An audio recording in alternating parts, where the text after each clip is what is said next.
স্থলপথ ও জলপথে যোগাযোগ ছিলই, এবার আকাশপথেও কলকাতার সঙ্গে জুড়ে গেল হলদিয়া। মঙ্গলবার থেকে শুরু হয়ে গেল কলকাতা ও হলদিয়ার মধ্যে হেলিকপ্টার পরিষেবা।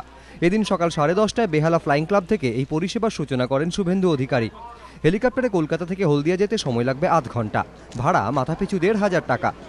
হলদিয়া একটা গ্রোয়িং ইন্ডাস্ট্রিয়াল টাউন, তার সঙ্গে কলকাতার এই হেলিকপ্টার সার্ভিস সংযুক্তকরণ হচ্ছে। অত্যন্ত উল্লেখযোগ্য একটি শিল্প শহর, বন্দর শহর, তার সঙ্গে এই আকাশপথে যে যোগাযোগ স্থাপন করলেন, এর মধ্যে দিয়ে উন্নয়ন এবং যারা অত্যন্ত ব্যস্ত শিডিউলের মধ্যে থাকেন, বিশেষ করে বাণিজ্য জগতের সঙ্গে যুক্ত লোকজন, তাদেরও যেমন সুবিধা হবে, অকস্মাৎ কোনো ঘটনা ঘটলে সেক্ষেত্রেও আর্ত মানুষের জন্য এই পরিষেবা কাজ করবে।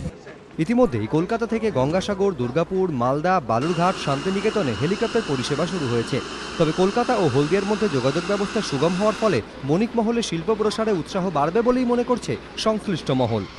প্রবীর চক্রবর্তী, এবিপি আনন্দ, কলকাতা।